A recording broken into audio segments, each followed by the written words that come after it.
Hi guys, welcome back to my channel. It's Tally Sam. It's so nice to see you guys, and I hope you guys are having a lovely autumn wherever you are, if it's autumn where you are. So I hope you guys have been watching my other videos, and I hope that they are really helpful. If you have any questions or anything, you can always ask me questions in the comment section or through my Instagram. So today I want to talk about how much was it for me to actually get to Korea. This video, yeah, getting here was not cheap, and that's one thing they don't tell you. It's like when you get here, you're like, yeah, you made it, but getting here, it's gonna cost you a little something there. So how much was it for me to actually get to Korea? We're gonna go through that. Also, I want to go through the timeline of like me receiving my emails from like Korea saying, oh, you made it to this stage, so that you guys can also get kind of like a time frame of how long things can take. Obviously, everyone's experience is different, so there's no one answer. There's no like, this is the right way, this is how long it's going to take for you. It could take shorter, it could take longer. It also depends on when you apply for Epik. So I applied like in October. So actually, yeah, we'll go through that about how long everything took, but everyone's experience is different. So this is just for you guys to get kind of like a gauger of like how long things can take. So let's get into it. So first we'll talk about the timeline of how long everything was for me. So sending off the documents, all this kind of thing, and the time frame so that you guys can get, a little feeler.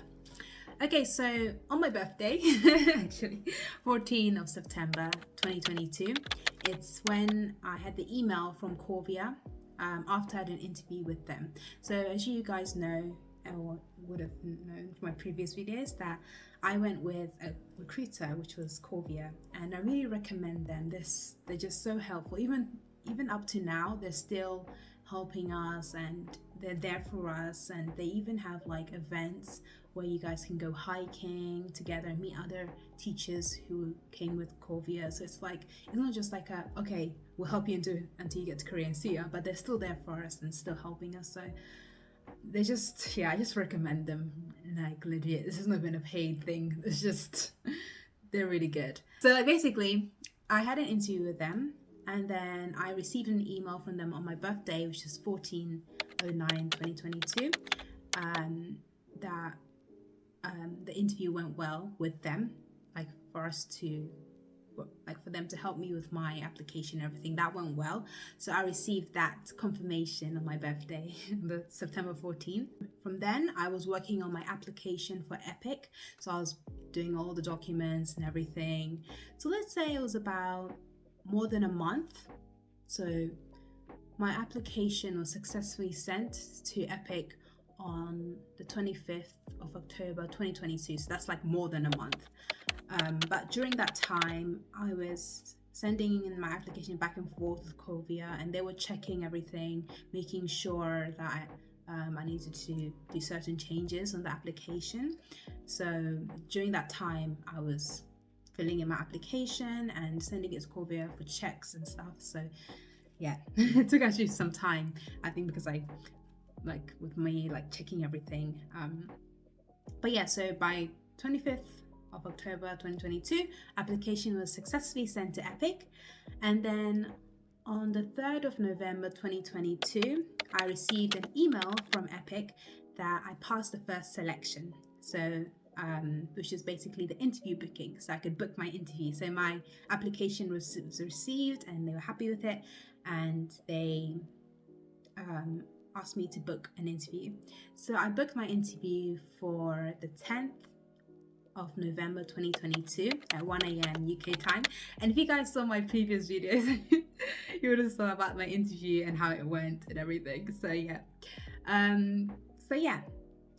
so I had my interview on the 10th of November 2022, and then I received the email the next day that I passed. I passed my interview. So I received an email stating that I passed my interview on the 11th of November 2022. So the next day, I received the email that I passed. And then So during that time, I was collecting all my documents and everything, and the documents so much to collect.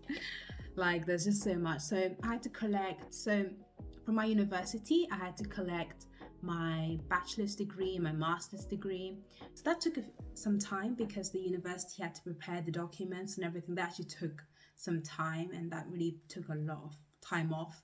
And I had to keep like emailing them like, is this still happening? Like, so that's one thing to factor, is like the time that university would take to send you the documents, because that's not the only thing you have to do. They have to send you the documents, and then once you receive the documents, you have to send them to get apostilled.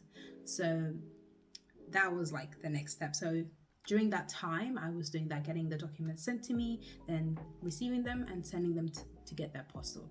But you can also do all these things. You can do it way in advance before you even start the application, for Epik. So it really depends on you. And if you do it way in advance, you don't have to go through all this hassle, and you can send your documents even quicker to Epik. So it really depends, but I would recommend to prepare the documents way in advance. Maybe for you, like maybe after you receive that you've passed the interview, because obviously you don't want to like prepare them and then so yeah, doing it in advance is always the best. So but so during that time, from the 11th of November to the 27th of December, I was like preparing all my documents, so doing all that. My documents were sent to Epik by Corvia on the 27th of December 2022. So that's when all my documents were sent to Epik and everything was sent off. And then on the 6th of January 2023, it's when I received my placement. So Epik, I received my documents and everything. And during that time, Corvia is like sending you emails saying, okay, Epik has now received your documents. Now they're viewing them. Now they're doing this. Now they're really so detailed in like how they like the process. So you're just like, it's so nice because it's like you could just have like, oh, Epik we sent your documents, placement. But it's like they send you emails like, okay, now Epik is viewing this, they're doing this and doing it. So you're like, but you're really like also nervous as well. So it's really nice that they have that kind of thing. So yeah, by the 6th of January 2023, I received my placement in Busan. So I received my placement, and that was basically kind of the end of the whole sending back and forth things and that kind of thing. And then during that time afterwards, Corvia sent me the contract, because you have to sign the contract and then bring it with you when you go to Korea. So I think it came by the 14th of the 14th of January. I received it, and then I signed it and everything and checked it and all that kind of thing. And then on the 18th of February 2023, I flew out to Korea. So if you guys really look at this process, so from September is when I started with Corvia till February. It's such a long process. So that's like September, October, November, December, January, February, about 6 months, let's say roughly, the whole process. But obviously, it depends on you. It can take less time, but this is my process, how it happened for me, and I hope that this really helps you guys to know like how it can happen, but yeah, and like I said before, and I'll keep saying, I recommend going with a recruiter, because it really just helps the whole process just go smoothly, and yeah, I really recommend. Okay, so part 2. So the next part is the part where I talk about how much did it actually cost me to get to Korea. Now, it just seems like a nice, easy process, right? Not easy process, more like just like, oh, you just have to send in this document, that document, but that all requires money. So let's go through that process of how much everything actually was. So I had my bachelor's and my master's. So them two together was 35 and 40 pounds. So we're talking British pounds.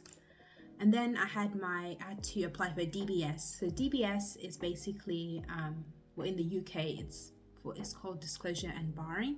And it's basically like a application to show, like a certificate to show that you can work with children and that you don't have any criminal records or anything, or any issues in the past that you had working with children. So it's like that kind of thing. So I had to apply for that as well. So that was £18. And then I had to send my bachelor degree and my master's degree to get apostilled with Hague, which I really recommend, because if you apply with Corvia, they have a partnership with Hague, so you can get a discounted price. But even though it was discounted, it was still a lot. But bear in mind, I also had a master's, but if you just have a bachelor's, this will obviously be completely different for you guys. So it's like, this is obviously my experience. So because I have a master's, it was even more expensive. So it was £274 for my documents to get apostilled, for me to send them, and £7.95 to send them off. Every penny counts. So sending up the documents to get apostilled, that cost me £274. And then with Hague, I had to send it again because Corvia wanted me to send another master's certificate, so I had to get that apostilled again, another one. So that was £76. And then I sent my documents to Corvia through DHL, I think it was, and that was £38.95. And to get the extra master's document, that was £20 as well. And to get that sent off to Hague, that was £7.95. And then I had to pay for my Korean ticket, which you'll get reimbursed depending where you are. So in Busan it's after 6 months, so I got mine reimbursed in August for my plane ticket.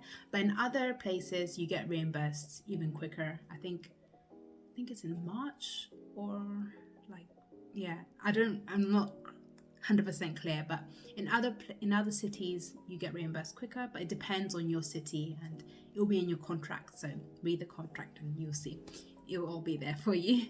So I got reimbursed that money in August, this year August is when I got reimbursed. So the flight ticket was £719.51. So how much is all that? For all you math brainies, are you like calculating it, how much it is? So if we round up the whole thing, how much do you guys think it is? £500? 600? Okay, so drum roll please. It was £1,237.36. Yeah, that was a lot of money. Obviously the flight ticket was like the main bulk and you get that reimbursed, but the other part you don't get reimbursed, like, you know, applying the apostille documents, all these things. So yeah, it's a lot of money. So that's also something to bear in mind when applying for Epik, because it does cost a bit of money. So you just make sure you have some money saved on the side so that everything can go well. For all my viewers from South Africa, this altogether is in rands. It's 28,300 rands. So that's how much it cost for me from pounds to rands, so that you guys can get like a little indicator how much it was.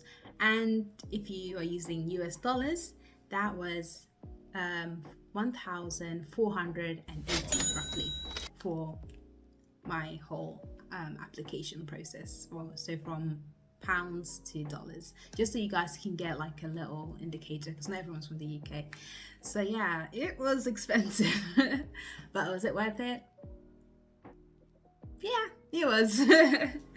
Like, it really was worth it. So yeah, I just wanted you guys to have this kind of clear indicator of how much it is, because no one talks about the price. You just, you know, see like, oh, I made it, and then you don't see how much it really was. So hopefully this video helps you guys have an indicator of how much roughly it can cost. And also it depends case to case, everyone's situation is different.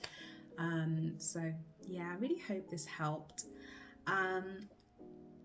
yeah, I hope this video really helped you guys, and I hope that you'll subscribe. And if you have any questions, feel free to ask me in the comment section or on Instagram. If you guys are still are doing a TEFL and you haven't done it yet and you're thinking, who should I do it with? I would recommend you do it with ITTT. ITTT is a company that does TEFL certificates and also for TESOL. But for the Epik program, you will need a TEFL certificate, and I would recommend that you do a 120-hour TEFL certificate. If you look in my link below, you can get a discount of 10% with ITTT, as I'm a partner with them. So you can get a little discount from me to you.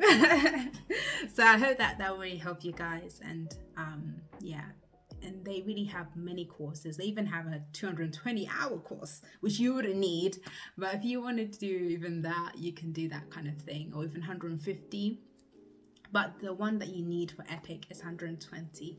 So everything, all the information will be in the link below in my bio, so you guys can just look there and get a little discount and get that nice TEFL